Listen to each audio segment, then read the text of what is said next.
PSC tips and ട്രിക്സിലേക്ക് ഏവർക്കും സ്വാഗതം. വരാനിരിക്കുന്ന village field assistant, Bevco LDC, company board LGS, ഇനി വരുന്ന 10th പ്രിലിംസ് ആയിക്കോട്ടെ, BFO ആയിക്കോട്ടെ, CU ആയിക്കോട്ടെ, വരാനിരിക്കുന്ന എല്ലാ പരീക്ഷകൾക്കും വേണ്ടി ഒരുപോലെ എങ്ങനെ തയ്യാറെടുക്കാം എന്നതിനെ കുറിച്ചുള്ള ഒരു സ്റ്റഡി പ്ലാൻ നമ്മൾ പറഞ്ഞു തന്നിട്ടുണ്ടായിരുന്നു. ആ ഒരു സ്റ്റഡി പ്ലാൻ അനുസരിച്ചിട്ടാണ് നമ്മുടെ ചാനലിലൂടെ ഇതുവരെയും ക്ലാസ്സുകൾ മുന്നോട്ട് പോയിക്കൊണ്ടിരുന്നത്.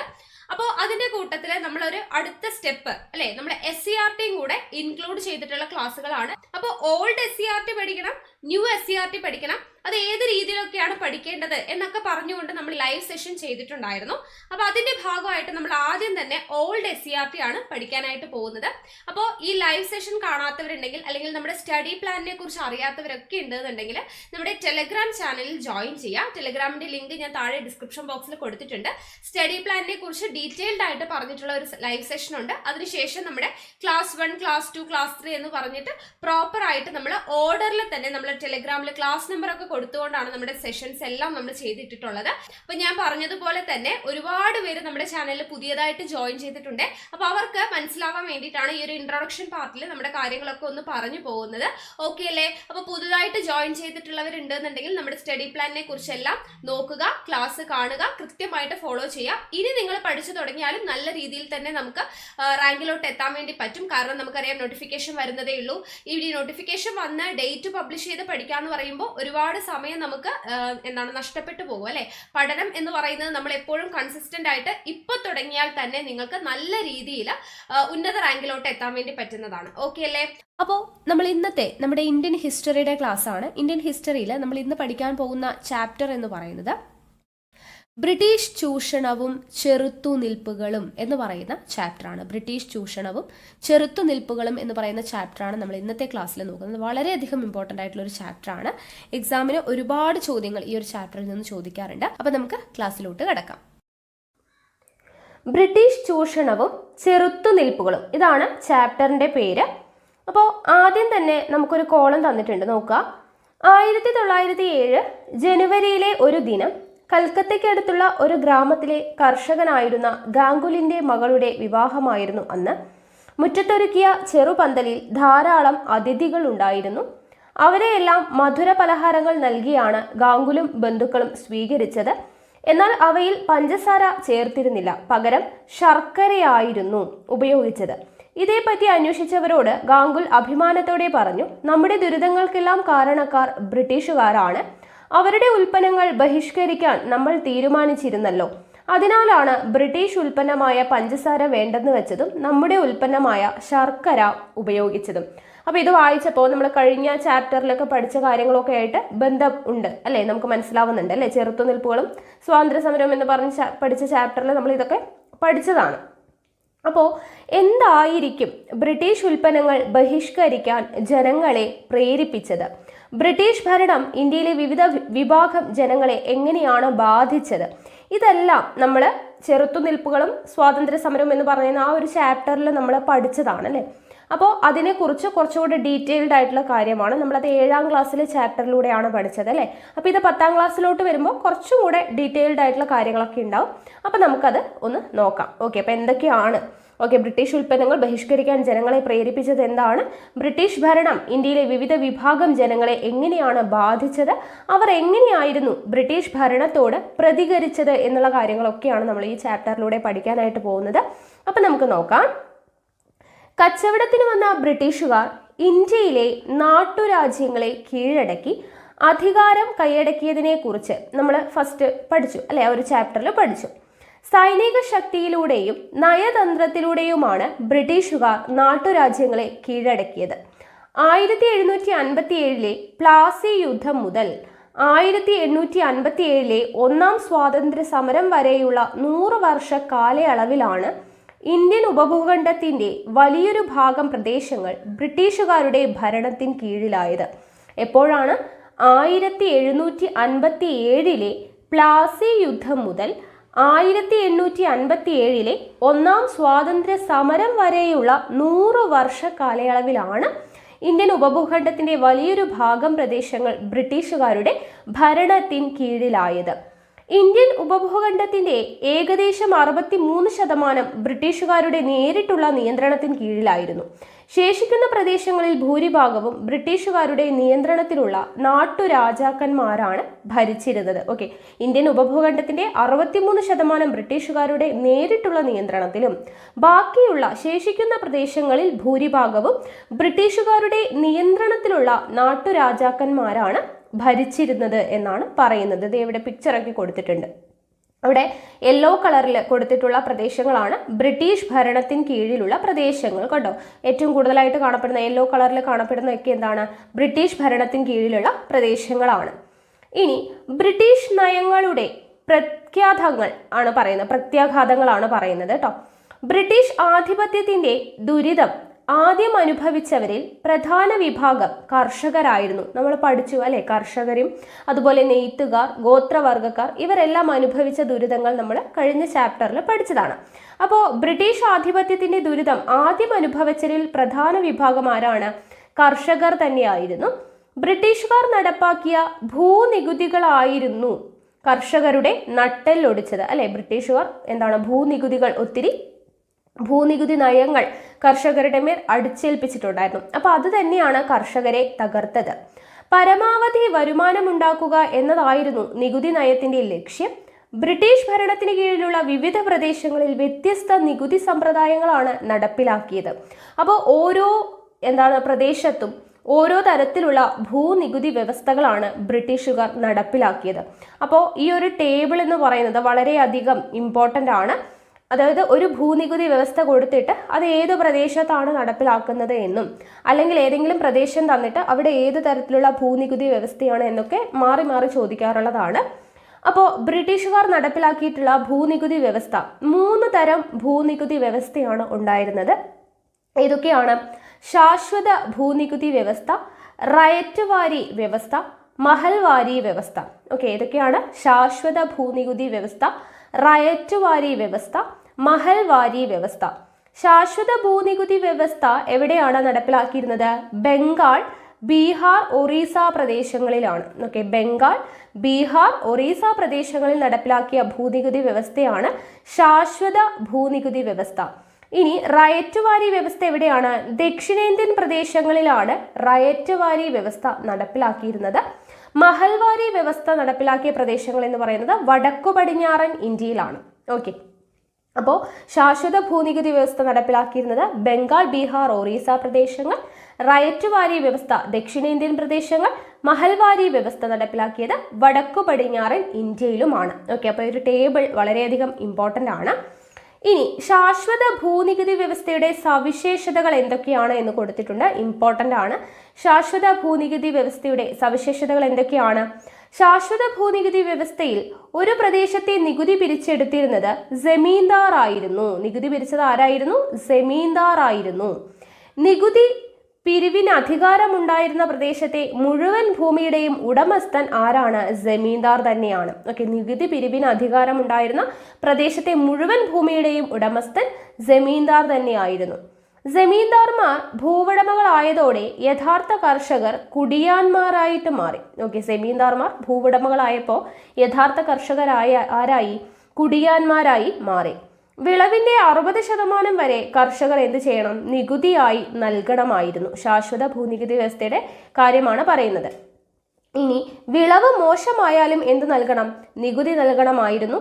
നിശ്ചിത തീയതിയിൽ നികുതി പണമായി തന്നെ നൽകണമായിരുന്നു. ഓക്കെ, അപ്പോൾ മുൻകാലങ്ങളിൽ ഉൽപ്പന്നങ്ങളൊക്കെ കർഷകർ നികുതിയായി നൽകിയിരുന്ന ഒരു വ്യവസ്ഥയുണ്ടായിരുന്നു. പക്ഷേ ഈ ശാശ്വത ഭൂനികുതി വ്യവസ്ഥ വന്നപ്പോൾ നിശ്ചിത തീയതിയിൽ തന്നെ നികുതി പണമായി തന്നെ നൽകണമായിരുന്നു. ഓക്കെ, അപ്പോൾ ശാശ്വത ഭൂനികുതി വ്യവസ്ഥയിലാണ് ജമീന്ദാർമാർ ഉള്ളത് എന്നുള്ള കാര്യം ഓർത്തിരിക്കുക. കർഷകർ കുടിയാന്മാരായി മാറിയത് ഓർത്തിരിക്കുക. നികുതി പണമായി തന്നെ നൽകണം എന്നുള്ളത് ഓർത്തിരിക്കുക. ഓക്കെ, വിളവ് മോശമായാലും നികുതി നൽകണം എന്നുള്ള കാര്യങ്ങളൊക്കെയാണ് ഇവിടെ ഇമ്പോർട്ടൻ്റ് ആയിട്ട് വരുന്നത്. ഓക്കെ, ഇനി ബ്രിട്ടീഷ് ഗവർണർ ജനറൽ ആയിരുന്ന കോൺവാലിസ് പ്രഭുവാണ് ഈ നയം നടപ്പിലാക്കിയത്. അപ്പോൾ ശാശ്വത ഭൂനികുതി വ്യവസ്ഥ നടപ്പിലാക്കിയ ബ്രിട്ടീഷ് ഗവർണർ ജനറൽ ആരായിരുന്നു? കോൺവാലിസ് പ്രഭുവാണ്. ചോദിക്കാറുള്ളതാണ് കേട്ടോ. ശാശ്വത ഭൂനികുതി വ്യവസ്ഥ നടപ്പിലാക്കിയ ബ്രിട്ടീഷ് ഗവർണർ ജനറൽ ആയിരുന്നു കോൺവാലിസ് പ്രഭു. ദക്ഷിണേന്ത്യയിൽ നടപ്പിലാക്കിയ റയറ്റ് വാരി വ്യവസ്ഥയിൽ, ഇനി റയറ്റ് വാരി വ്യവസ്ഥയുടെ കാര്യമാണ് പറയുന്നത്, കർഷകരിൽ നിന്ന് നേരിട്ട് നികുതി പിരിക്കുന്ന രീതിയാണ് ഉണ്ടായിരുന്നത്. ശാശ്വത ഭൂനികുതി വ്യവസ്ഥയിൽ നികുതി പിരിക്കുന്നത് ആരായിരുന്നു? ജമീന്ദാർമാരായിരുന്നു എന്ന് പറഞ്ഞാൽ ഒരു ഇടനിലക്കാരനുണ്ട്, ജമീന്ദാർമാരാണ് നികുതി പിരിച്ചിരുന്നത്. എന്നാൽ റയറ്റ് വാരി വ്യവസ്ഥയിൽ കർഷകരിൽ നിന്ന് നേരിട്ട്, ഡയറക്റ്റ് ആയിട്ട് അല്ലെ, റയറ്റ് ഡയറക്റ്റ്, ആ ഒരു കണക്ഷൻ വെച്ച് ഓർത്തിരിക്കാലോ. കർഷകരിൽ നിന്നും നമുക്ക് ഡയറക്റ്റ് ആയിട്ടാണ് നികുതി പിരിക്കുന്ന രീതിയാണ് റയറ്റ് വാരി വ്യവസ്ഥയിൽ ഉണ്ടായിരുന്നത്. ഭൂമിയുടെ ഉടമസ്ഥാവകാശം ആർക്കായിരുന്നു? കർഷകര് തന്നെയായിരുന്നു. അപ്പോൾ അവിടെ ശാശ്വത ഭൂനികുതി വ്യവസ്ഥയിൽ ഇടനിലക്കാരനായിട്ടുള്ള ജമീന്ദാർ ഉണ്ടായിരുന്നു. ജമീന്ദാർ ആയിരുന്നു ഭൂവുടമ, കർഷകൻ ആരായി? കുടിയാന്മാരായിട്ട് മാറുകയാണ് ചെയ്തത്. പക്ഷെ റയറ്റ് വാരി വ്യവസ്ഥയിൽ കർഷകരിൽ നിന്ന് നേരിട്ട് നികുതി പിരിക്കുന്ന രീതി ആയതുകൊണ്ട് തന്നെ ഭൂമിയുടെ ഉടമസ്ഥാവകാശം ആർക്കാണ്? കർഷകനായിരുന്നു. അപ്പോൾ ആ വ്യത്യാസം നമ്മൾ അറിഞ്ഞിട്ട് തന്നെ പഠിക്കണം കേട്ടോ. എന്നാൽ അമിതമായ നികുതി നിരക്ക് കർഷകരെ ദാരിദ്ര്യരാക്കി. മാത്രമല്ല നികുതി നിരക്ക് ഇടയ്ക്കിടെ വർദ്ധിപ്പിച്ചിരുന്നു.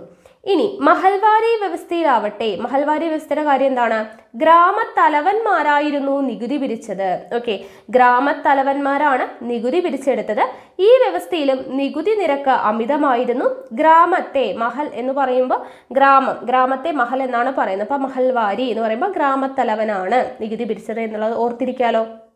ഓക്കെ, അപ്പൊ ഗ്രാമത്തെ ഒരു യൂണിറ്റ് ആയിട്ട് കണക്കാക്കിയിട്ടാണ് നികുതി പിരിച്ചിരുന്നത്. ഓക്കെ, അപ്പോൾ ശാശ്വത ഭൂനികുതി വ്യവസ്ഥയിൽ നികുതി പിരിച്ചത് ജമീന്ദാർമാരാണ്.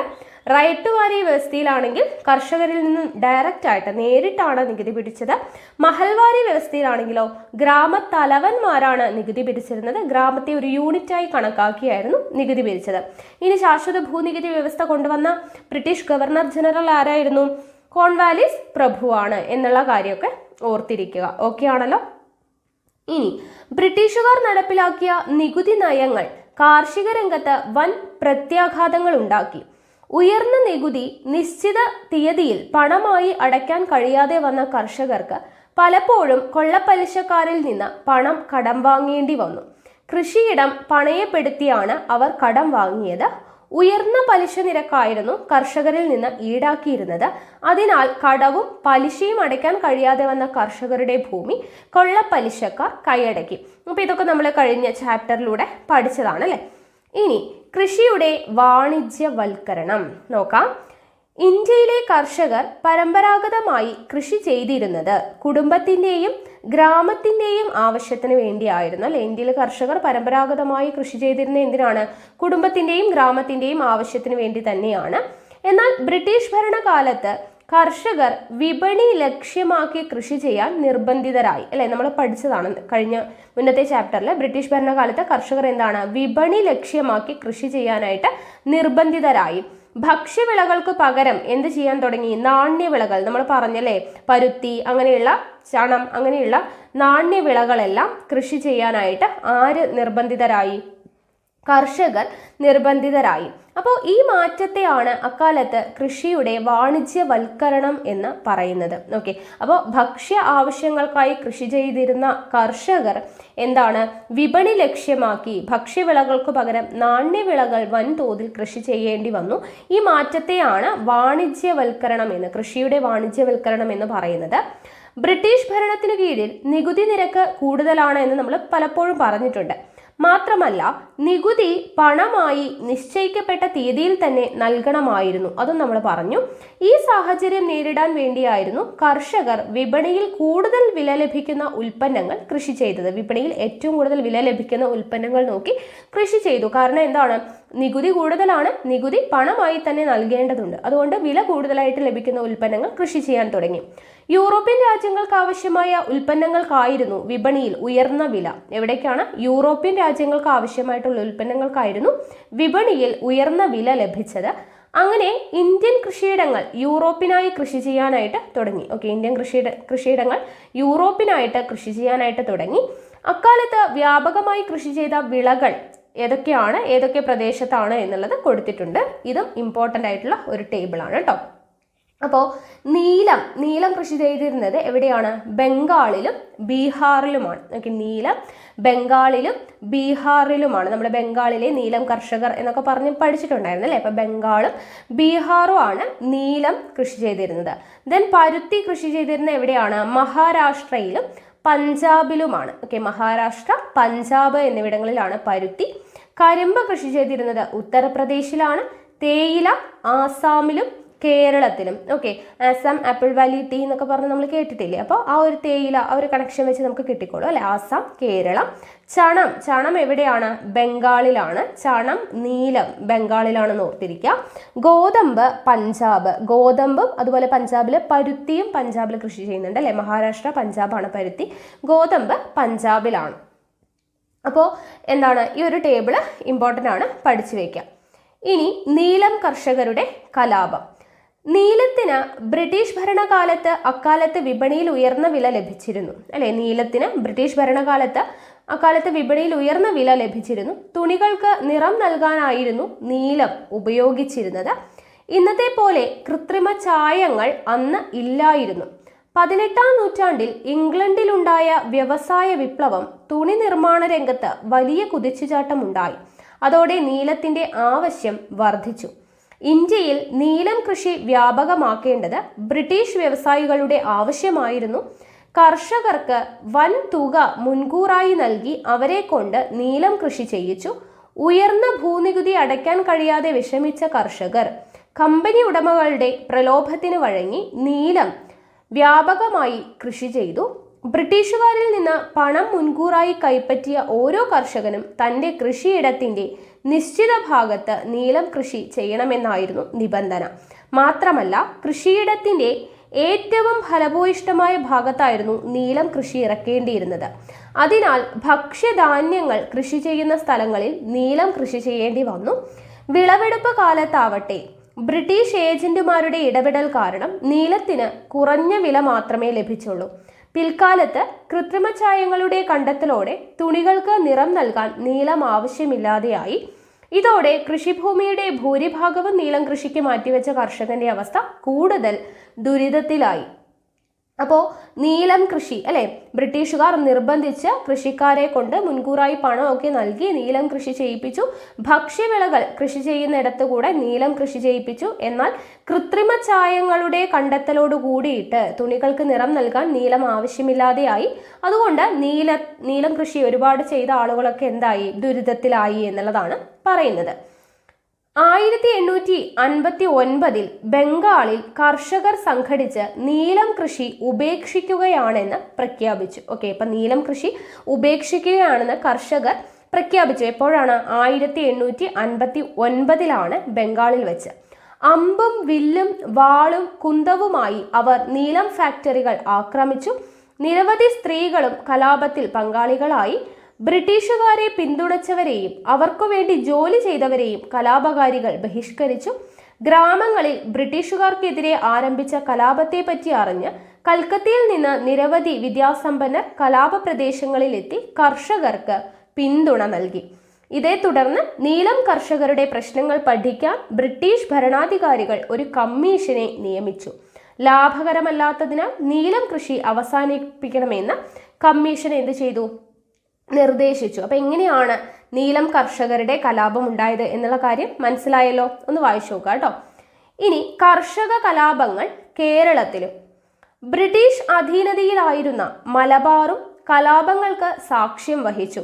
നമ്മൾ മലബാർ കലാപം പഠിച്ചതാണ്, ഞാൻ പറഞ്ഞു. 7th സ്റ്റാൻഡേർഡ് ആയതുകൊണ്ട് നമ്മൾ ചെറിയ ബേസിക് ആയിട്ടുള്ള കാര്യങ്ങളൊക്കെ ജസ്റ്റ് പറഞ്ഞു പോയി. 10th ആകുമ്പോഴത്തേനും കുറച്ചും കൂടി ഡീറ്റെയിൽഡ് ആയിട്ടുള്ള കാര്യങ്ങൾ പറയും. അപ്പം നിങ്ങൾ നോട്ട്സ് തയ്യാറാക്കുമ്പോൾ 7th-ൻ്റെയും 10th-ൻ്റെയും എല്ലാം കൂടെ മിക്സ് ചെയ്തിട്ട് ഓരോ ടോപ്പിക്കിൻ്റെയും നോട്ട്സ് കറക്റ്റായിട്ട് തയ്യാറാക്കി വയ്ക്കുക. ഓക്കെ ആണല്ലോ? നോക്കുക, കർഷക കലാപങ്ങൾ കേരളത്തിലും. ബ്രിട്ടീഷ് അധീനതയിലായിരുന്ന മലബാറും കലാപങ്ങൾക്ക് സാക്ഷ്യം വഹിച്ചു. ജന്മിമാരുടെയും ബ്രിട്ടീഷുകാരുടെയും ചൂഷണവും അടിച്ചമർത്തലുമാണ് കലാപത്തിലേക്ക് നയിച്ചത്. ജന്മിമാരെയാണ് ഭൂവുടമകളായിട്ട് ബ്രിട്ടീഷുകാർ കണക്കാക്കിയത് അല്ലെ? ജന്മിമാരെയാണ് ഭൂവുടമകളായിട്ട് ബ്രിട്ടീഷുകാർ കണക്കാക്കിയത്.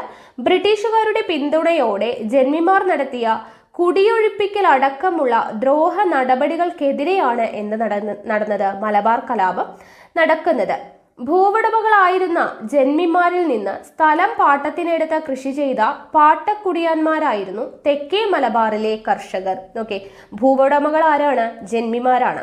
അപ്പൊ അവരുടെ അടുത്ത് നിന്നും പാട്ടത്തിന് സ്ഥലം എടുത്തിട്ട് കൃഷി ചെയ്യുന്ന പാട്ടക്കുടിയാന്മാരായിരുന്നു തെക്കേ മലബാറിലെ കർഷകർ. ഇവരിൽ ഭൂരിഭാഗവും ആരായിരുന്നു? മാപ്പിളമാരായിരുന്നു, അല്ലെങ്കിൽ മലബാറിലെ മുസ്ലിങ്ങളാണ് മാപ്പിളമാർ എന്ന് അറിയപ്പെട്ടിരുന്നത്. നമ്മളിതും പഠിച്ചതാണ് അല്ലെ. അതുകൊണ്ട് 19-ാം നൂറ്റാണ്ടിലുണ്ടായ ഈ കലാപങ്ങൾ എന്ത് പേരിൽ അറിയപ്പെടുന്നു? മാപ്പിള കലാപങ്ങൾ എന്ന പേരിൽ അറിയപ്പെടുന്നു. 22ഓളം കലാപങ്ങൾ മലബാറിലുണ്ടായി.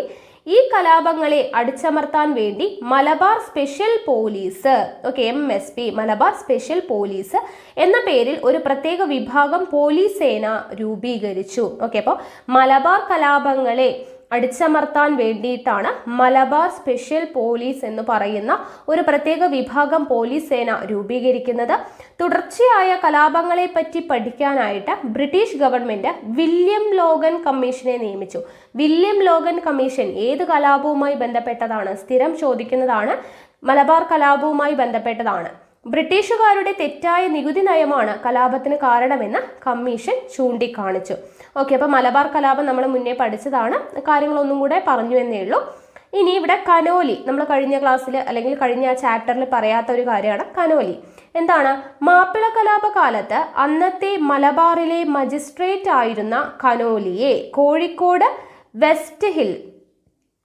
വെസ്റ്റ് ഹില്ലിലുള്ള അദ്ദേഹത്തിന്റെ വസതിയിൽ വെച്ച് കലാപകാരികൾ കൊലപ്പെടുത്തി. അപ്പോൾ ഇവിടെ മാപ്പിള കലാപത്ത് അന്നത്തെ മലബാറിലെ മജിസ്ട്രേറ്റ് ആരായിരുന്നു എന്ന് ചോദിച്ചു കഴിഞ്ഞാൽ കനോലിയാണ് എന്നുള്ളത് ഓർത്തിരിക്കുക. ഇനി അടുത്തത്, കാടുകൾ കലാപഭൂമി ആവുന്നു. നമ്മൾ സാന്താൾ കലാപം പഠിച്ചില്ലേ, അതാണ് ഇവിടെ പറയുന്നത് കേട്ടോ. അപ്പോൾ ബംഗാൾ, ജാർഖണ്ഡ്, ബീഹാർ സംസ്ഥാനങ്ങളിലായി പരന്നുകിടക്കുന്ന രാജ്മഹൽ കുന്നുകളുടെ താഴ്വരയിൽ ജീവിച്ചിരുന്ന ഗോത്ര ജനതയായിരുന്നു സന്താൾമാർ. ഇത് നമ്മൾ മുന്നത്തെ ചാപ്റ്ററിൽ പറഞ്ഞതാണല്ലോ. അപ്പോൾ അതാണ് നമ്മൾ തുടർച്ചയായിട്ട് ആ ഒരു ബേസിക് മുതൽ പഠിച്ചു വരികയാണെങ്കിൽ നമുക്ക് കുറേ കാര്യങ്ങളൊക്കെ റിപ്പീറ്റ് ചെയ്ത് വരും. അപ്പോൾ ഒന്നുകൂടെ വായിക്കുമ്പോൾ അതൊരു റിവിഷനും ആകും, അഡീഷണൽ ആയിട്ടുള്ള പോയിന്റ്സും കൂടെ നോട്ട് ചെയ്ത് വെച്ച് പഠിക്കാൻ പറ്റും. അപ്പോൾ നോക്കുക, എന്താണ് സാന്താൾമാർ എന്ന് പറയുന്നത്? ബംഗാൾ, ജാർഖണ്ഡ്, ബീഹാർ എന്നീ സംസ്ഥാനങ്ങളിലായിട്ട് പരന്നുകിടക്കുന്ന രാജ്മഹൽ കുന്നുകളുടെ താഴ്വരയിൽ ജീവിച്ചു വന്ന ഗോത്ര ജനതയാണ് ആര്? സന്താൾമാർ എന്ന് പറയുന്നത്. വനവിഭവങ്ങൾ ശേഖരിച്ചും കൃഷി ചെയ്തും പ്രകൃതിയോട് ഇണങ്ങി ജീവിച്ചു പോന്നവരാണ് സന്താൾമാർ. കരുത്തരും അധ്വാനശീലരും തനതായ സംസ്കാരമുള്ളവരുമായിരുന്നു അവർ.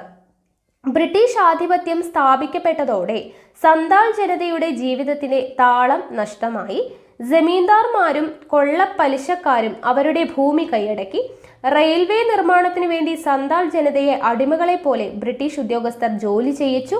ജീവിതം ഗതിമുട്ടിയ സന്താൾ ജനത നേതാക്കന്മാരായ സിദ്ധുവും കാൻഹുവും, നമ്മൾ പഠിച്ചു അല്ലെ, സിദ്ധുവിന്റെയും കാൻഹുവിന്റെയും നേതൃത്വത്തിൽ ആയുധമെടുത്തു. രാജ്മഹൽ കുന്നുകൾ ബ്രിട്ടീഷ് ചൂഷകർക്കെതിരെ പോരാട്ടവേദിയായി. ഗോത്രജനതയുടെ പോരാട്ട വീര്യത്തിനു മുന്നിൽ ബ്രിട്ടീഷുകാർ പകച്ചു നിന്നു. എന്നാൽ ദീർഘകാലം പിടിച്ചു നിൽക്കാൻ സന്താൾ ജനതയ്ക്ക് കഴിഞ്ഞില്ല. ആയിരക്കണക്കിന് സന്താളുകൾ പോരാട്ടത്തിൽ മരിച്ചു വീണു. അപ്പോൾ സന്താൾ കലാപം എന്താണ് എന്നുള്ളത് നമ്മൾ പഠിച്ചു അല്ലെ. ബംഗാൾ, ജാർഖണ്ഡ്, ബീഹാർ എന്നീ സംസ്ഥാനങ്ങളിലെ രാജ്മഹൽ കുന്നുകളിൽ താമസിക്കുന്ന ഗോത്ര ജനതയാണ് സന്താൾമാർ എന്നുള്ളത് ഓർത്തിരിക്കുക. സന്താൾ കലാപത്തിന് നേതൃത്വം നൽകിയത് സിദ്ധുവും കാൻഹുവുമാണെന്ന് ഓർത്തിരിക്കുക. ഇവിടെ ഒരു സ്റ്റാമ്പ് കൊടുത്തിട്ടുണ്ട്. എന്താണ്? സന്താൾ കലാപത്തിന് നേതൃത്വം നൽകിയ സിദ്ധുവിനെയും കാനുവിനെയും ആദരിച്ചുകൊണ്ട് ഇന്ത്യ ഗവൺമെന്റ് പുറത്തിറക്കിയ സ്റ്റാമ്പാണ് ഈ കൊടുത്തിരിക്കുന്നത്. അപ്പോൾ അതിൽ വർഷം കൊടുത്തിട്ടുണ്ട് 2002. ഇവിടെ കാണുന്നുണ്ടോ? 2002 എന്ന് കൊടുത്തിട്ടുണ്ട്. അപ്പോൾ വർഷം ഓർത്തിരിക്കുക, 2002 സ്റ്റാമ്പ് വരുന്നത് എന്നുള്ളത്. ഇനി 1855 ബ്രിട്ടീഷുകാർക്കെതിരെ സന്താൾ ജനത നടത്തിയ ചെറുത്തുനിൽപ്പിന്റെ വിവരണമാണ് നമ്മളിപ്പോൾ കണ്ടത്. 1855 വർഷം ഓർത്തിരിക്കുക.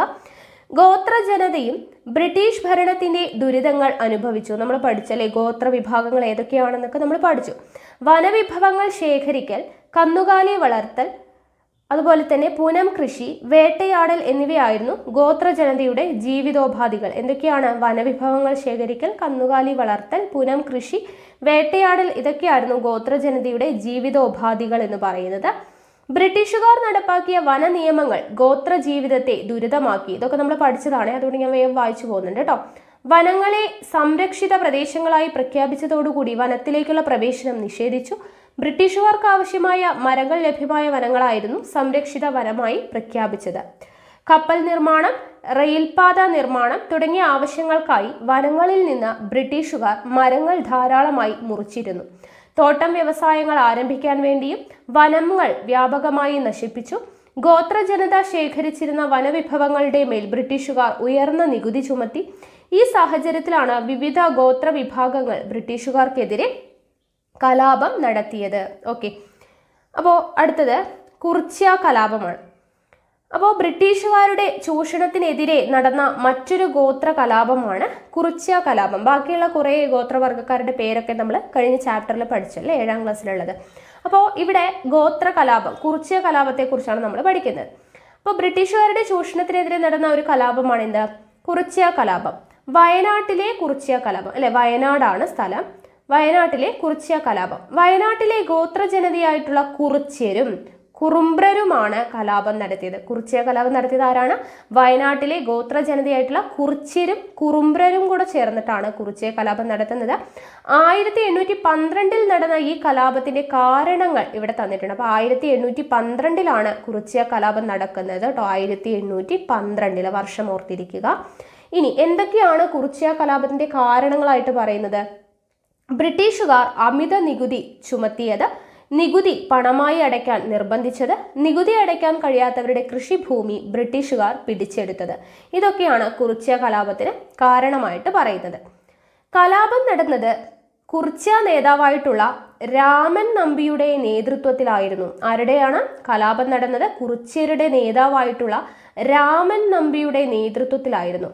ഗോത്രജനതയ്ക്ക് പുറമെ മറ്റു വിഭാഗങ്ങളും കലാപത്തിൽ പങ്കാളികളായി. കലാപം അടിച്ചമർത്തിയ ബ്രിട്ടീഷുകാർ രാമനമ്പിയെ പിടികൂടി വധിച്ചു. തലശ്ശേരിയിലെ അന്നത്തെ സബ് കളക്ടർ TH ബേബർ. അപ്പൊ ആരാണ് അന്നത്തെ സബ് കളക്ടർ? ആരാണ് എന്ന് ചോദിച്ചു കഴിഞ്ഞാൽ TH ബേബർ ആണ്. കലാപത്തെ പറ്റി ഇങ്ങനെ രേഖപ്പെടുത്തി. എന്താണ് അദ്ദേഹം പറഞ്ഞത്? 1 മാസം കൂടി പിടിച്ചു നിൽക്കാൻ കലാപകാരികൾക്ക് കഴിയുമായിരുന്നുവെങ്കിൽ രാജ്യം അവരുടെ നിയന്ത്രണത്തിലായേനെ എന്ന് പറഞ്ഞത് ആരാണ്? TH ബേബർ ആണ്, അന്നത്തെ സബ് കളക്ടർ ആണ്. 19ാം നൂറ്റാണ്ടിൽ സന്താൾ കുറിച്യ കലാപങ്ങൾക്ക് പുറമെ നിരവധി ഗോത്ര കലാപങ്ങൾ ഇന്ത്യയുടെ വിവിധ പ്രദേശങ്ങളിൽ നടന്നു. നമ്മളത് അവിടെ പേരുകൾ പഠിച്ചിട്ടുണ്ടായിരുന്നു 7th ക്ലാസ്സിൽ അല്ലെ, ആ ഒരു ചാപ്റ്ററിൽ പഠിച്ചിട്ടുണ്ടായിരുന്നു. പഹാരിയ കലാപം, കോൾ കലാപം, ഖാസി കലാപം, ഭീൽ കലാപം, മുണ്ട കലാപം. അപ്പൊ ഈ ഭീലുകളും ഖാസികളും കോളുകളും ഒക്കെ എവിടെയുള്ളവരാണ് എന്നുള്ളതും കൂടെ നമ്മൾ ആ ഒരു ചാപ്റ്ററിൽ പഠിച്ചിട്ടുണ്ട്. അപ്പൊ അത് റിപ്പീറ്റ് ചെയ്ത് പറയുന്നില്ല, അതിൻ്റെ കൂടെ ചേർത്ത് പഠിക്കുക. ഓക്കെ, ഇനി നോക്കുക, ഇന്ത്യയിലെ ഗോത്ര കലാപങ്ങളെക്കുറിച്ച് ചരിത്രകാരനായിട്ടുള്ള K. സുരേഷ് സിംഗ് പറഞ്ഞ വാക്കുകൾ എന്താണ് പറയുന്നത്? കർഷകരുൾപ്പെടെയുള്ള ഏത് ജനവിഭാഗങ്ങളെക്കാളും തീവ്രവും നിരന്തരവും ആക്രമണോത്സവവുമായിട്ടുള്ള ബ്രിട്ടീഷ് വിരുദ്ധ സമരങ്ങളായിരുന്നു നിരക്ഷരരായ ഗോത്ര ജനത നടത്തിയത്. ഇങ്ങനെ പറഞ്ഞത് ആരാണ്? ചരിത്രകാരനായിട്ടുള്ള K. സുരേഷ് സിംഗ് ആണ് എന്നുള്ളത് ഓർത്തിരിക്കുക കേട്ടോ. ഇനി പരമ്പരാഗത വ്യവസായങ്ങളുടെ തകർച്ച അടുത്ത നമ്മൾ പഠിക്കുന്നത്.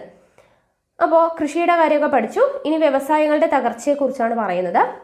ഇന്ത്യയുടെ വാണിജ്യ ചരിത്രത്തിൽ ഇതുപോലൊരു ദുരിതം കാണാനില്ല. പരുത്തി നെയ്ത്തുകാരുടെ എല്ലുകൾ ഇന്ത്യൻ സമതലങ്ങളെ വെളുപ്പിക്കുന്നു. ആരുടെ വാക്കുകളാണ്? വില്യം ബെന്റിക് പ്രഭുവിന്റെ വാക്കുകളാണ്. ഓക്കെ, വില്യം ബെന്റിക് പ്രഭു പറഞ്ഞതാണ്.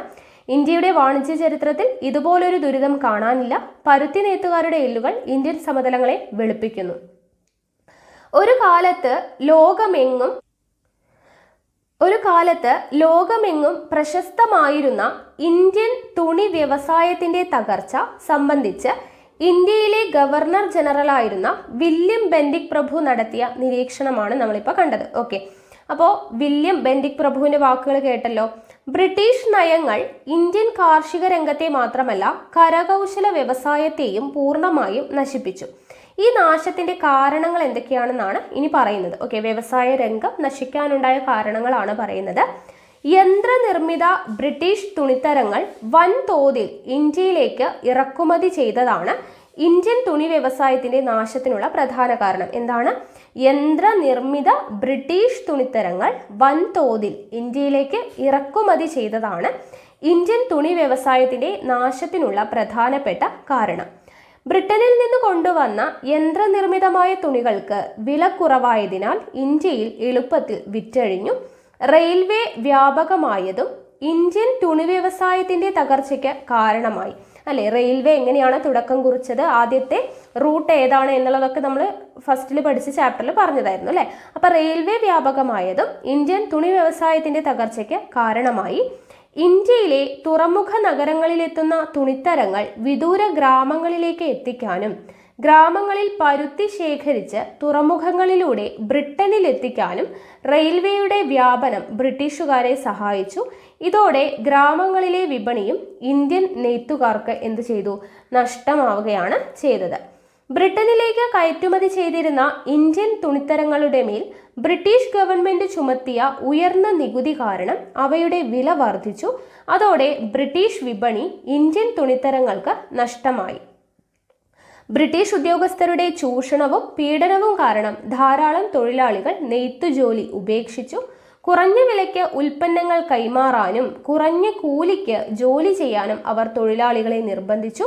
ഇത് കാരണം പലരും മറ്റു ജോലികൾ തേടിപ്പോയി. ഓക്കെ, അപ്പോൾ ഇവിടെ ഇപ്പം ഇത്രയും നമ്മൾ പറഞ്ഞതാണ് എന്ത്? ഇന്ത്യൻ തുണി വ്യവസായത്തിന്റെ തകർച്ചയ്ക്ക് കാരണമായിട്ട് പറയുന്നത്. ഓക്കെ, അപ്പോൾ തുണി വ്യവസായത്തിന്റെ തകർച്ചയുടെ ആദ്യ പ്രതിഫലനം കണ്ടത് നഗരങ്ങളിലായിരുന്നു എന്നാണ് പറയുന്നത്. ഓക്കെ, തകർച്ചയുടെ ആദ്യത്തെ പ്രതിഫലനം കണ്ടത് നഗരങ്ങളിലായിരുന്നു. മൂർഷിദാബാദും ധാക്കയും പോലുള്ള തുണിത്തര നിർമ്മാണ കേന്ദ്രങ്ങൾ ജനവാസരഹിതമാവുകയും ആ ജോലിയിൽ ഏർപ്പെട്ടിരുന്നവർ ഗ്രാമങ്ങളിലെത്തി കൃഷിപ്പണിയിലേക്ക് തിരിയുകയും ചെയ്തു. ഓക്കെ, മൂർഷിദാബാദും ധാക്കയും അതെന്താണ്? തുണിത്തര നിർമ്മാണ കേന്ദ്രങ്ങളാണ്. അത് ജനവാസരഹിതമാവുകയും ആ ജോലി ചെയ്തിരുന്നവർ എന്ത് ചെയ്യാൻ തുടങ്ങി? ഗ്രാമങ്ങളിലോട്ട് വന്നിട്ട് കൃഷിപ്പണിയിലേക്ക് തിരിയുകയും ചെയ്തു. ഇത് കൃഷിയെ ആശ്രയിച്ച് ജീവിക്കുന്നവരുടെ എണ്ണത്തിൽ വർധനവുണ്ടാക്കി. കാർഷിക മേഖലയിൽ ഏർപ്പെട്ടവരുടെ എണ്ണത്തിലെ വർധനവ് കാരണം കൃഷിഭൂമി ചെറിയ തുണ്ടുകളായി മാറി. ഉൽപാദന മുരടിപ്പായിരുന്നു ഇതിന്റെ പ്രത്യക്ഷമായിട്ടുള്ള ഫലം അല്ലെ. സ്ഥലമൊക്കെ തുണ്ടുകളായി മാറി, ഒത്തിരി കർഷകരായപ്പോൾ ഉൽപാദന മുരടിപ്പായിരുന്നു ഫലമായത്. ദെൻ കരകൗശല വ്യവസായങ്ങളുടെ സ്ഥിതിയും വ്യത്യസ്തമായിരുന്നില്ല. ഇവിടെ നോക്കുക, ഗ്രാമീണ വ്യവസായങ്ങളും അതിന്റെ തകർച്ചയുടെ കാരണവും ഒരു കോളമായിട്ട് കൊടുത്തിട്ടുണ്ട്, അത് നോക്കാം. മൺപാത്ര നിർമ്മാണം തകരാനായിട്ട് കാരണം എന്താണ്? അലൂമിനിയം പാത്രങ്ങളുടെ ഇറക്കുമതി അല്ലെ. അലൂമിനിയം പാത്രങ്ങൾ വന്നതോട് കൂടിയിട്ട് മൺപാത്ര നിർമ്മാണത്തിന്റെ വ്യവസായം തകർന്നു. ദെൻ തുകൽപ്പണി എന്താണ് തകരാനായിട്ട് കാരണം? എന്താണ്? അസംസ്കൃത വസ്തുവായിട്ടുള്ള തുകലിന്റെ യൂറോപ്പിലേക്കുള്ള കയറ്റുമതിയാണ്. യൂറോപ്പിലോട്ട് തുകൽ കയറ്റുമതി ചെയ്തതാണ് തകരാനായിട്ട് കാരണം. അടുത്തത് മരപ്പണി തകരാനായിട്ട് കാരണം എന്താ? ലോഹനിർമ്മിത യന്ത്രങ്ങളുടെ ഉപയോഗം. ലോഹനിർമ്മിത യന്ത്രങ്ങൾ വന്നതോടുകൂടി മരപ്പണിയുടെ കാര്യവും കുറഞ്ഞു. ഓക്കെ, അപ്പൊ ഇങ്ങനെയാണ് വ്യവസായങ്ങൾ തകരാനായിട്ട് കാരണം. കാർഷിക മേഖലയുടെയും കരകൗശല വ്യവസായത്തിന്റെയും തകർച്ച ക്ഷാമങ്ങളിലേക്കും പട്ടിണി മരണത്തിലേക്കുമാണ് ഇന്ത്യയെ തള്ളിവിട്ടത്. ലക്ഷക്കണക്കിന് ആളുകൾ ഈ ക്ഷാമത്താൽ മരണമടഞ്ഞു. ഓക്കെ, അപ്പൊ കൃഷിയുടെയും വ്യവസായത്തിന്റെയും കാര്യം എങ്ങനെയാണ് തകർന്നത് എന്നുള്ളത് മനസ്സിലായല്ലോ. ഇനി ആധുനിക വ്യവസായങ്ങളുടെ സംരംഭവും തൊഴിലാളികളുടെ അവസ്ഥയുമാണ് അടുത്തത് പറയുന്നത്. 19-ാം നൂറ്റാണ്ടിൽ ബ്രിട്ടീഷ് വ്യവസായികൾ ഇന്ത്യയിൽ ആധുനിക വ്യവസായങ്ങൾ ആരംഭിച്ചു. എന്നാൽ ഇവയുടെ എണ്ണം വളരെ പരിമിതമായിരുന്നു.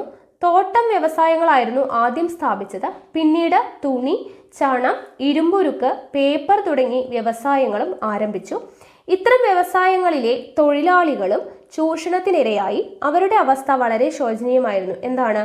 മണിക്കൂറുകളോളം നീണ്ട ജോലി സമയം, കുറഞ്ഞ കൂലി, അനാരോഗ്യകരമായിട്ടുള്ള താമസ സൗകര്യങ്ങൾ എന്നിവയായിരുന്നു. ഓക്കെ, ഇനി ഇവിടെ നോക്കുക, ബ്രിട്ടീഷ് ആധിപത്യകാലത്തെ തൊഴിലാളി ജീവിതം എന്ന് പറഞ്ഞൊരു കോളം കൊടുത്തിട്ടുണ്ട്. നോക്കുക, വയറു നിറയെ ആഹാരമില്ലാതെ വെളിച്ചമോ ശുദ്ധവായുവോ വെള്ളമോ ഇല്ലാത്ത ചെറ്റപ്പുരകളിൽ മൃഗതുല്യരായി നരകിക്കുന്ന ഇന്ത്യൻ വ്യവസായ തൊഴിലാളി വ്യാവസായിക മുതലാളിത്തത്തിന്റെ ലോകത്തിൽ ഏറ്റവും അധികം ചൂഷണം ചെയ്യപ്പെട്ടവരിൽ ഒരാളാണ്. ഇത് ആരുടെ വാക്കുകളാണ്? ജർമ്മൻ സാമ്പത്തിക ചരിത്രകാരനായിട്ടുള്ള ജർഗൻ കുസിയാസ്കിയുടെ വാക്കുകളാണ്. അപ്പൊ ഈ വേർഡ്സ് വന്നിട്ട് ഇത് ആരുടേതാണ് എന്ന് ചോദിക്കാം. അപ്പൊ ജർഗൻ കുസിയാസ്കിയുടെ വേർഡ്സ് ആണ് ഇത് പറയുന്നത്. ഓക്കെ, ഇനി നോക്കുക, അക്കാലത്ത് ഇന്ത്യയിൽ സംഘടിത തൊഴിലാളി പ്രസ്ഥാനങ്ങൾ ഇല്ലായിരുന്നു. എങ്കിലും ചൂഷണം സഹിക്കാൻ കഴിയാതെ തൊഴിലാളികൾ എന്ത് ചെയ്യാൻ തുടങ്ങി? പ്രക്ഷോഭങ്ങൾ നടത്തി.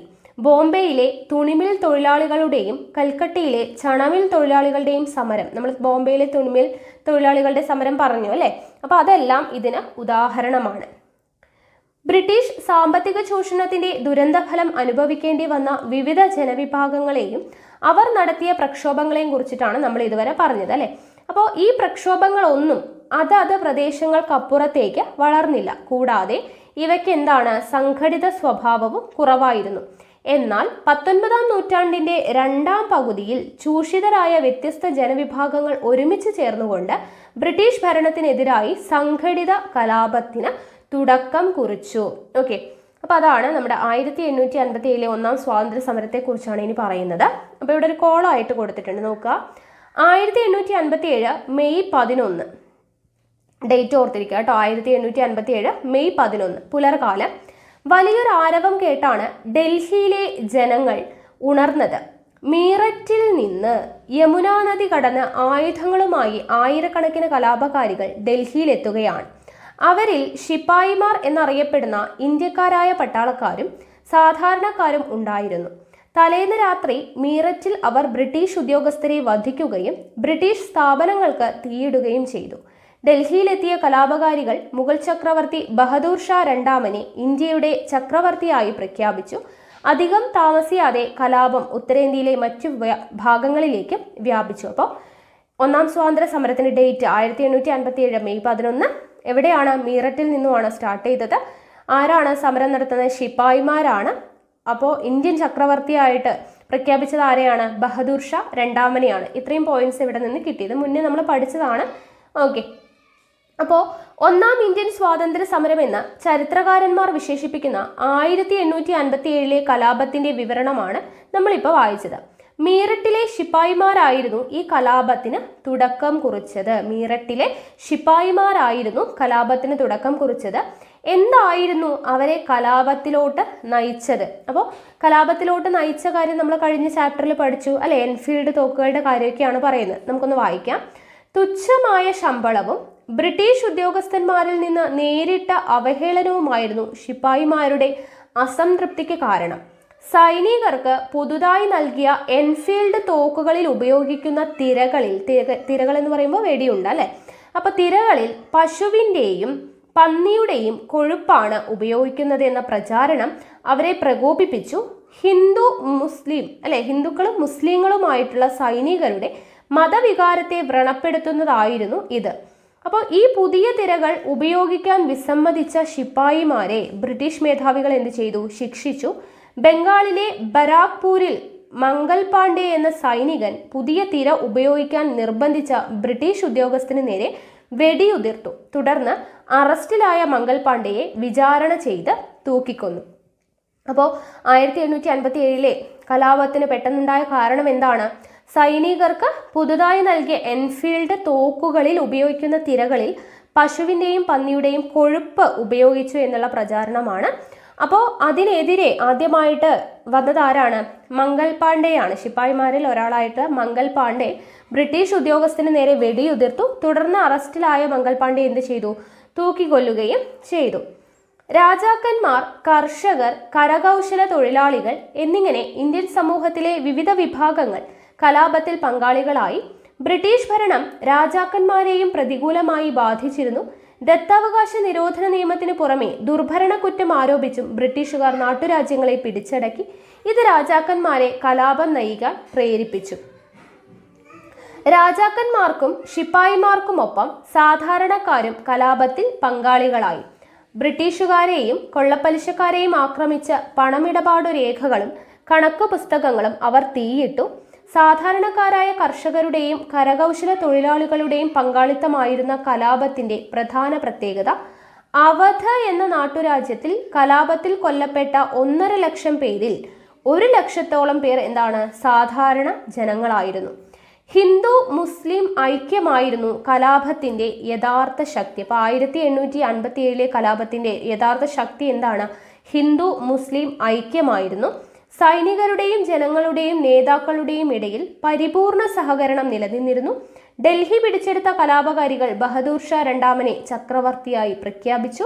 കലാപത്തിന്റെ പ്രധാന കേന്ദ്രങ്ങളെയും നേതൃത്വം കൊടുത്തവരെയും നമ്മൾ മുന്നേ പഠിച്ചു. അതുപോലെ ഇവിടെ ഒരു ടേബിളായിട്ട് കൊടുത്തിട്ടുണ്ട് അല്ലേ, കഴിഞ്ഞ ചാപ്റ്ററിൽ പഠിച്ചത് പോരാതെ എക്സ്ട്രാ ഉള്ള 1-2 പേരുണ്ട്, അപ്പോൾ അത് നോട്ട് ചെയ്ത് വെച്ചേക്കാം. ഡൽഹിയിൽ നേതൃത്വം നൽകിയത് ആരാണ്? ബഹദൂർ ഷാ രണ്ടാമനാണ് ഡൽഹിയിൽ നേതൃത്വം നൽകിയത്. ഝാൻസിയിൽ നേതൃത്വം നൽകിയത് നമ്മൾ പഠിച്ചു, റാണി ലക്ഷ്മിബായി ആണ്. ലക്നൌവിൽ നേതൃത്വം നൽകിയത് ബീഗം ഹസ്രത്ത് മഹലാണ്. കാൺപൂരിൽ നാനാ സാഹിബും താന്തിയ തോപ്പിയും. ഫൈസാബാദിൽ മൗലവി അഹമ്മദുള്ള. ഓക്കെ, അപ്പോൾ നമുക്ക് എന്തായാലും ക്വസ്റ്റ്യൻ വരുന്നത് SCRT ബേസ്ഡ് ആണെങ്കിൽ നമുക്ക് ഇത്രയും സ്ഥലങ്ങളും അതിന് നേതൃത്വം കൊടുത്ത നേതാക്കളെയാണ് ചോദിക്കാൻ ചാൻസ് ഉള്ളത്. അപ്പോൾ ഈ ഒരു ടേബിൾ ഇമ്പോർട്ടൻ്റ് ആയിട്ട് പഠിച്ചു വെക്കുക.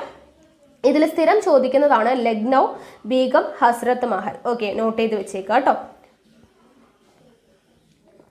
ഇനി ബ്രിട്ടീഷുകാരുടെ ശക്തമായ സൈനിക ബലത്തിനു മുന്നിൽ പിടിച്ചു നിൽക്കാൻ കലാപകാരികൾക്ക് കഴിഞ്ഞില്ല. കലാപത്തെ ബ്രിട്ടീഷുകാർ പൂർണ്ണമായും അടിച്ചമർത്തി. പരാജയപ്പെട്ടുവെങ്കിലും ബ്രിട്ടീഷ് ആധിപത്യത്തിൽ നിന്ന് വിമുക്തമാകാനുള്ള ഇന്ത്യൻ ജനതയുടെ ആദ്യത്തെ മഹത്തായ സമരമായിരുന്നു അത് അല്ലെ. പരാജയപ്പെട്ടുവെങ്കിലും ബ്രിട്ടീഷ് ആധിപത്യത്തിൽ നിന്ന് വിമുക്തമാകാനുള്ള ഇന്ത്യൻ ജനതയുടെ ആദ്യത്തെ മഹത്തായ സമരമായിരുന്നു 1857 കലാപം. 1857 കലാപം ഇന്ത്യയിലെ ബ്രിട്ടീഷ് ഭരണത്തിലും നയത്തിലും വലിയ മാറ്റങ്ങൾ ഉണ്ടാക്കി. ഇന്ത്യയുടെ ഭരണം ഇംഗ്ലീഷ് ഈസ്റ്റ് ഇന്ത്യ കമ്പനിയിൽ നിന്ന് ബ്രിട്ടീഷ് പാർലമെന്റ് എന്ത് ചെയ്തു? ഏറ്റെടുത്തു. അപ്പോൾ 1857 കലാപം ഇന്ത്യയിലെ ബ്രിട്ടീഷ് ഭരണത്തിലും നയത്തിലും വലിയ മാറ്റങ്ങൾ ഉണ്ടാക്കി. ഇന്ത്യയുടെ ഭരണം ഇംഗ്ലീഷ് ഈസ്റ്റ് ഇന്ത്യ കമ്പനിയിൽ നിന്ന് എങ്ങോട്ട് പോയി? ബ്രിട്ടീഷ് പാർലമെന്റ് ഏറ്റെടുത്തു.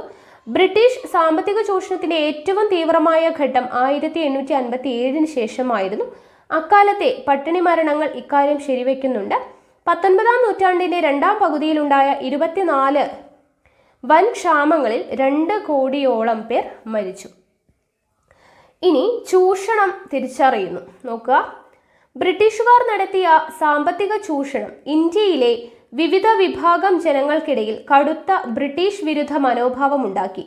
ഈ മനോഭാവമാണ് 19-ാം നൂറ്റാണ്ടിൽ ഇന്ത്യൻ ദേശീയതയുടെ രൂപപ്പെടലിലേക്ക് നയിച്ച പ്രധാന ഘടകം. ഇതൊക്കെ നമ്മൾ കഴിഞ്ഞ ചാപ്റ്ററിൽ പറഞ്ഞതാണ് അല്ലേ.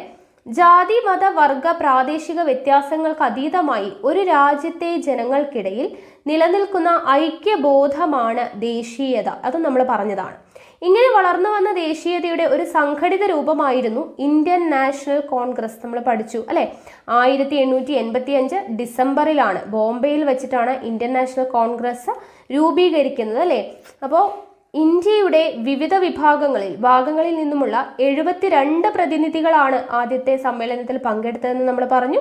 1885 മുതൽ 1947 സ്വാതന്ത്ര്യം ലഭിക്കുന്നത് വരെ ഇന്ത്യയിലെ ബ്രിട്ടീഷ് വിരുദ്ധ സമരങ്ങൾക്ക് നേതൃത്വപരമായ പങ്കുവഹിച്ചത് ഇന്ത്യൻ നാഷണൽ കോൺഗ്രസ് ആയിരുന്നു.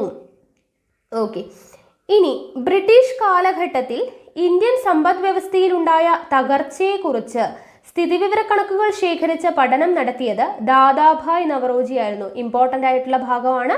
ഇതും നമ്മൾ പഠിച്ചതാണ്. അപ്പോൾ നോട്ട് ചെയ്ത് വെക്കുക, ഒരു റിവിഷൻ പോലെ വായിക്കുക. ബ്രിട്ടീഷ് കാലഘട്ടത്തിൽ ബ്രിട്ടീഷ് കാലഘട്ടത്തിൽ ഇന്ത്യൻ സമ്പദ് വ്യവസ്ഥയിലുണ്ടായ തകർച്ചയെക്കുറിച്ച് സ്ഥിതിവിവരക്കണക്കുകൾ ശേഖരിച്ച പഠനം നടത്തിയത് ആരായിരുന്നു? ദാദാഭായ് നവറോജിയാണ്. ഇമ്പോർട്ടൻ്റ് ആണ്. ഇന്ത്യയിലെ ദാരിദ്ര്യത്തിൻ്റെയും പട്ടിണിയുടെയും കാരണങ്ങളെക്കുറിച്ച് ചോർച്ചാ സിദ്ധാന്തം, മോസ്റ്റ് ഇമ്പോർട്ടൻറ്റ്, ചോർച്ചാ സിദ്ധാന്തം എന്നറിയപ്പെടുന്ന തൻ്റെ നിഗമനങ്ങളെക്കുറിച്ച് അദ്ദേഹം poverty and un-British rule in India, അതും ഇമ്പോർട്ടൻ്റ് ആണ്, poverty and un-British rule in India എന്ന പുസ്തകത്തിൽ പ്രതിപാദിച്ചു. അപ്പോൾ poverty and un-British rule in India എന്ന് പറയുന്ന പുസ്തകം ആരുടേതാണ്? ദാദാഭായ് നവറോജിയുടേതാണ്. ചോർച്ചാ സിദ്ധാന്തം ആരുമായി റിലേറ്റ് ചെയ്തിരിക്കുന്നു? ദാദാഭായ് നവറോജിയുമായി ബന്ധപ്പെട്ടതാണ്, അദ്ദേഹത്തിൻ്റെതാണ് ചോർച്ചാ സിദ്ധാന്തം. ബ്രിട്ടീഷ് കാലഘട്ടത്തിൽ ഇന്ത്യൻ സമ്പദ് വ്യവസ്ഥയിലുണ്ടായിരുന്ന തകർച്ചയെക്കുറിച്ച് സ്ഥിതിവിവര കണക്കുകൾ ശേഖരിച്ച് പഠനം നടത്തിയത് ആരാണ്? ദാദാഭായ് നവറോജിയാണ്. ഓക്കെ, അപ്പോൾ ഇത്രയും കാര്യങ്ങൾ ദാദാഭായ് നവറോജിയെ കുറിച്ച് പഠിച്ചിരിക്കുക. ഇനി ഇന്ത്യൻ സമ്പത്ത് ബ്രിട്ടനിലേക്ക് ചോർന്നത് എങ്ങനെയാണ് എന്നാണ് പറയുന്നത്. ഇന്ത്യൻ സമ്പത്ത് ബ്രിട്ടനിലേക്ക് ചോർന്നത് എങ്ങനെയൊക്കെയാണ്? ഇന്ത്യയിൽ നിന്നുള്ള അസംസ്കൃത വസ്തുക്കളുടെ കയറ്റുമതി, ഇന്ത്യയിലെ ബ്രിട്ടീഷ് ഉദ്യോഗസ്ഥർക്ക് നൽകുന്ന ശമ്പളവും പെൻഷനും, ഇന്ത്യയിൽ ബ്രിട്ടീഷ് ഉൽപ്പന്നങ്ങൾ വിറ്റഴിക്കുക വഴി അവർക്ക് ലഭിച്ച ലാഭം, ഇന്ത്യയിൽ നിന്ന് പിരിച്ചെടുക്കുന്ന നികുതി. ഓക്കെ, ഇപ്പൊ ഇന്ത്യൻ സമ്പത്ത് ബ്രിട്ടനിലേക്ക് ചോർന്നത് ഇങ്ങനെയൊക്കെയാണ്. ഇന്ത്യയിൽ നിന്നുള്ള അസംസ്കൃത വസ്തുക്കളുടെ കയറ്റുമതി, ഇന്ത്യയിലെ ബ്രിട്ടീഷ് ഉദ്യോഗസ്ഥർക്ക് നൽകുന്ന ശമ്പളവും പെൻഷനും, ഇന്ത്യയിൽ ബ്രിട്ടീഷ് ഉൽപ്പന്നങ്ങൾ വിറ്റഴിക്കുക വഴി അവർക്ക് ലഭിച്ച ലാഭം, ഇന്ത്യയിൽ നിന്ന് പിരിച്ചെടുക്കുന്ന നികുതി എന്നിവയാണ്. ബ്രിട്ടീഷ് സാമ്പത്തിക നയങ്ങൾ ഇന്ത്യയെ എങ്ങനെ ദരിദ്രമാക്കുന്നുവെന്നത് സംബന്ധിച്ച് സാധാരണക്കാരന് അവബോധമുണ്ടാക്കുന്നതിൽ ദാദാഭായ് നവറോജി, രമേശ് ചന്ദ്ര ദത്ത്, ദാദാഭായ് നവറോജി, രമേശ് ചന്ദ്ര ദത്ത്, ഗോപാലകൃഷ്ണ ഗോഖലെ തുടങ്ങിയ ആദ്യകാല നേതാക്കന്മാരുടെ പങ്ക് വിലപ്പെട്ടതാണ്.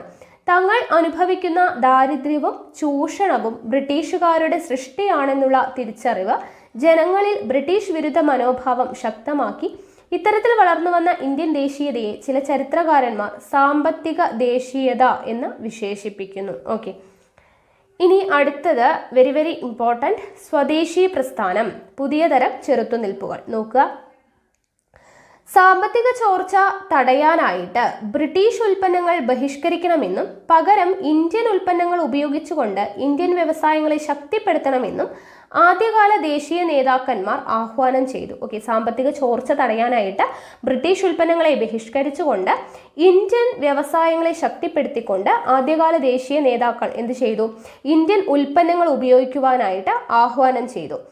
1905 ബ്രിട്ടീഷുകാർ ബംഗാളിനെ വിഭജിച്ചതിനെതിരെ ആരംഭിച്ച സമരത്തിന്റെ പ്രധാന രീതി ബ്രിട്ടീഷ് ഉൽപ്പന്നങ്ങളുടെ ബഹിഷ്കരണവും തദ്ദേശീയ വസ്തുക്കളുടെ ഉപയോഗവുമായിരുന്നു. നമ്മൾ പഠിച്ചു അല്ലെ, ബംഗാൾ വിഭജനം 1905 കഴ്സൺ പ്രഭുവാണ് നടത്തിയത് എന്ന് പറഞ്ഞു. അപ്പോൾ അതിന്റെ പ്രധാനപ്പെട്ട ഒരു രീതിയായിരുന്നു ബ്രിട്ടീഷ് ഉൽപ്പന്നങ്ങളുടെ ബഹിഷ്കരണവും തദ്ദേശീയ വസ്തുക്കളുടെ ഉപയോഗവും അല്ലെ. അപ്പൊ സമരത്തിന്റെ ഭാഗമായി വിദേശ വസ്തുക്കൾ ശേഖരിച്ച് പരസ്യമായി കത്തിച്ചു. ഈ സമരരീതി സ്വദേശി പ്രസ്ഥാനം എന്നറിയപ്പെട്ടു. അപ്പൊ സ്വദേശി പ്രസ്ഥാനം എന്നതുകൊണ്ട് എന്താണ് ഉദ്ദേശിക്കുന്നത്? ബ്രിട്ടീഷുകാരുടെ ഉൽപ്പന്നങ്ങൾ ബഹിഷ്കരിക്കുക, നമ്മുടെ ഇന്ത്യയുടെ ഉൽപ്പന്നങ്ങൾ ഉപയോഗിക്കുക, തദ്ദേശീയ വസ്തുക്കൾ ഉപയോഗിക്കുക എന്നുള്ളതാണ് സ്വദേശി പ്രസ്ഥാനം കൊണ്ട് ഉദ്ദേശിക്കുന്നത്. അപ്പോൾ സ്വദേശി വസ്തുക്കളുടെ ഉപയോഗവും വിദേശ വസ്തുക്കളുടെ ബഹിഷ്കരണവും ഇന്ത്യൻ വ്യവസായങ്ങൾക്ക് എന്ന് നൽകി പുതുജീവൻ നൽകി. നിരവധി തുണിമില്ലുകൾ, സോപ്പ് ഫാക്ടറികൾ, തീപ്പെട്ടി കമ്പനികൾ, ദേശീയ ബാങ്കുകൾ, ഇൻഷുറൻസ് കമ്പനികൾ എന്നിവ ആരംഭിച്ചു. ബംഗാളിലെ ബംഗാളി കെമിക്കൽ സ്റ്റോർ, മഹാരാഷ്ട്രയിലെ ടാറ്റ ഇരുമ്പുരുക്ക് കമ്പനി, തമിഴ്നാട്ടിലെ സ്വദേശി സ്റ്റീം നാവിഗേഷൻ കമ്പനി എന്നിവയ്ക്ക് തുടക്കമിട്ടത് സ്വദേശി സമരകാലത്താണ്. അപ്പോൾ സ്വദേശി സമരകാലത്ത് തുടക്കമിട്ട വ്യവസായശാലകൾ ഏതൊക്കെയാണ്? ബംഗാളി കെമിക്കൽ സ്റ്റോർ, മഹാരാഷ്ട്രയിലെ ടാറ്റ ഇരുമ്പുരുക്ക് കമ്പനി, തമിഴ്നാട്ടിലെ സ്വദേശി സ്റ്റീം നാവിഗേഷൻ എന്നിവയാണ്. ഇന്ത്യയിലേക്കുള്ള ബ്രിട്ടീഷ് ഉൽപ്പന്നങ്ങളുടെ ഇറക്കുമതിയിൽ അക്കാലത്ത് വലിയ കുറവുണ്ടായി. അപ്പോൾ ബാക്കി പറയുന്നതിന് മുന്നേ നമുക്ക് ഇവിടെ നോക്കുക, കപ്പലോട്ടിയ തമിഴൻ എന്ന് പറഞ്ഞിട്ടൊരു കോളം കൊടുത്തിട്ടുണ്ട്. ഇവിടെ നോക്കുക, തമിഴ്നാട്ടിൽ സ്വദേശി പ്രക്ഷോഭത്തിന് നേതൃത്വം കൊടുത്ത V.O. ചിദംബരം പിള്ള തൂത്തുക്കുടി ആസ്ഥാനമാക്കി 1906 സ്വദേശി സ്റ്റീം നാവിഗേഷൻ കമ്പനി ആരംഭിച്ചു. ആരാണ്? V.O. ചിദംബരം പിള്ള തൂത്തുക്കുടി ആസ്ഥാനമാക്കി 1906 സ്വദേശി സ്റ്റീം നാവിഗേഷൻ കമ്പനി ആരംഭിച്ചു. അതിനാൽ അദ്ദേഹത്തെ കപ്പലോട്ടിയ തമിഴൻ എന്ന് വിളിക്കുന്നു. പ്രാദേശിക കച്ചവടക്കാരിൽ നിന്ന് പിരിച്ചെടുത്ത 6 ലക്ഷം രൂപ മുതൽ മുടക്കിയാണ്. അപ്പോൾ കപ്പലോട്ടിയ തമിഴൻ എന്നറിയപ്പെടുന്നത് ആര്? ചോദിച്ചിട്ടുള്ളതാണ്. V.O. ചിദംബരം പിള്ളയാണ്. സ്വദേശി സ്റ്റീം നാവിഗേഷൻ കമ്പനി ആരംഭിച്ചത് ആരാണ്? V.O. ചിദംബരം പിള്ള. അതുപോലെ സ്വദേശി സ്റ്റീം നാവിഗേഷൻ കമ്പനി ആരംഭിച്ച വർഷം 1906 ആസ്ഥാനം എവിടെയാണ്? തൂത്തുക്കുടിയാണ്. ഈ ഒരു കോളം ഇമ്പോർട്ടൻ്റ് ആണ്, അത് പഠിച്ചു വെക്കുക. ഇനി നേരത്തെ ഒരു കോളവും കൂടെ നമ്മൾ വായിക്കാൻ വിട്ടുപോയി. ദേശീയ പ്രസ്ഥാനത്തിന്റെ നഴ്സറി എന്താണ്? ഇന്ത്യൻ ദേശീയ പ്രസ്ഥാനത്തിന്റെ ആദ്യകാല നേതാക്കളിൽ ഭൂരിഭാഗം പേരും ബംഗാളികളായിരുന്നു. അതിനാൽ ബംഗാളിനെ ഇന്ത്യൻ ദേശീയ പ്രസ്ഥാനത്തിന്റെ നഴ്സറി എന്നാണ് വിളിക്കുന്നത്. അപ്പോൾ ഇന്ത്യൻ ദേശീയ പ്രസ്ഥാനത്തിന്റെ നഴ്സറി എവിടെയാണ്? ബംഗാളാണ്. അപ്പോൾ തുടർന്ന് ഇന്ത്യൻ ദേശീയ പ്രസ്ഥാനത്തെ ദുർബലപ്പെടുത്താനായിട്ട് 1905 കഴ്സൺ പ്രഭു ബംഗാളിനെ വിഭജിച്ചു. ഇത് നമ്മൾ പഠിച്ചതാണ്. ഇവിടെ അഡീഷണൽ ആയിട്ട് വരുന്ന പോയിന്റ് ആണ്, ഇന്ത്യൻ ദേശീയ പ്രസ്ഥാനത്തിന്റെ നഴ്സറി എന്നറിയപ്പെടുന്നത് ബംഗാളാണ് എന്നുള്ള കാര്യം ഓർത്തിരിക്കുക. ഇനി സ്ത്രീകൾ, തൊഴിലാളികൾ, വിദ്യാർത്ഥികൾ എന്നിവരുടെ പങ്കാളിത്തമായിരുന്നു ഈ സമരത്തിന്റെ പ്രധാന സവിശേഷതകൾ. ഏത് സമരത്തിന്റെ? സ്വദേശി സമരത്തിന്റെ, അല്ലെ, സ്വദേശി പ്രസ്ഥാനം. അപ്പോൾ സ്ത്രീകൾ, തൊഴിലാളികൾ, വിദ്യാർത്ഥികൾ എന്നിവരുടെ പങ്കാളിത്തമാണ് ഈ സമരത്തിന്റെ പ്രധാന സവിശേഷത. വിദേശ വസ്ത്രങ്ങൾ അലക്കുകയില്ലെന്ന് അലക്കുകാരും വിദേശ വസ്തുക്കൾ ഉപയോഗിച്ച് പൂജ നടത്തില്ലെന്ന് പുരോഹിതന്മാരും പ്രതിജ്ഞയെടുത്തു. ഓക്കെ, വിദേശ വസ്ത്രങ്ങൾ അലക്കില്ലെന്ന് അലക്കുകാരും വിദേശ വസ്തുക്കൾ ഉപയോഗിച്ച് പൂജ നടത്തില്ലെന്ന് പുരോഹിതന്മാരും പ്രതിജ്ഞയെടുത്തു. വിദേശത്ത് നിന്നുള്ള വളകളും പാത്രങ്ങളും ബഹിഷ്കരിച്ചുകൊണ്ട് സ്ത്രീകളും സ്കൂളുകൾ ബഹിഷ്കരിച്ചുകൊണ്ട് വിദ്യാർത്ഥികളും സമരത്തിന്റെ ഭാഗമായി.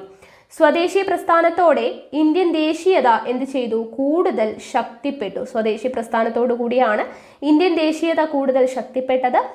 ബാലഗംഗാധര തിലക്, ലാലാ ലജ്പത് റായ്, ബിപിൻ ചന്ദ്രപാൽ എന്നിവർ ബ്രിട്ടീഷ് ഭരണം അവസാനിപ്പിക്കേണ്ടതിന്റെ ആവശ്യകത ഊന്നിപ്പറഞ്ഞു.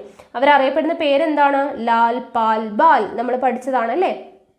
സ്വാതന്ത്ര്യം എൻ്റെ ജന്മാവകാശമാണ്, ഞാൻ അത് നേടുക തന്നെ ചെയ്യും. ബ്രിട്ടീഷ് ഭരണത്തിൽ അസ്വസ്ഥമായ ഇന്ത്യൻ മനസ്സുകളെ ഏകോപിപ്പിച്ച് ദേശീയ പ്രസ്ഥാനത്തെ ശക്തിപ്പെടുത്തുന്നതിൽ തിലകൻ നിർണായക പങ്കുവഹിച്ചു. അപ്പോൾ ലാൽ പാൽ ബാൽ എന്നറിയപ്പെടുന്നത് ആരാണ് എന്നുള്ളത് ഓർത്തിരിക്കുക. ബാലഗംഗാധര തിലക്, ലാലാ ലജ്പത് റായ്, ബിപിൻ ചന്ദ്രപാൽ എന്നിവരാണ്. അപ്പോൾ അവർ ലാൽ പാൽ ബാൽ എന്നറിയപ്പെട്ടു. സ്വാതന്ത്ര്യം എൻ്റെ ജന്മാവകാശമാണ്, ഞാൻ അത് നേടുക തന്നെ ചെയ്യും. ബ്രിട്ടീഷ് ഭരണത്തിൽ അസ്വസ്ഥമായ ഇന്ത്യൻ മനസ്സുകളെ ഏകോപിപ്പിച്ച് ദേശീയ പ്രസ്ഥാനത്തെ ശക്തിപ്പെടുത്തുന്നതിൽ തിലകൻ നിർണായക പങ്കുവച്ചു. ഇതിനാൽ ഇദ്ദേഹത്തെ ഇന്ത്യൻ അസ്വസ്ഥതയുടെ പിതാവ് എന്ന് ബ്രിട്ടീഷ് പത്രപ്രവർത്തകനും ചരിത്രകാരനായിട്ടുള്ള വാലന്റൈൻ ഷിറോളും വിശേഷിപ്പിച്ചു. അപ്പോൾ അത് ഓർത്തിരിക്കുക കേട്ടോ. ഇന്ത്യൻ അസ്വസ്ഥതയുടെ പിതാവ് എന്നറിയപ്പെടുന്നത് ആരാണ്? തിലകനാണ്, ബാലഗംഗാധര തിലകാണ്. അദ്ദേഹത്തെ അങ്ങനെ വിശേഷിപ്പിച്ചത് ആരാണ്? വാലന്റൈൻ ഷിറോൾ ആണ് എന്നുള്ളത് ഓർത്തിരിക്കുക.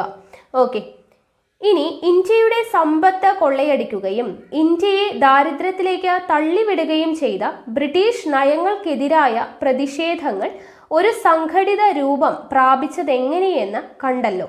ഇത്തരം പ്രതിഷേധങ്ങളാണ് ഇന്ത്യൻ ദേശീയതയായി പരിണമിച്ചത്.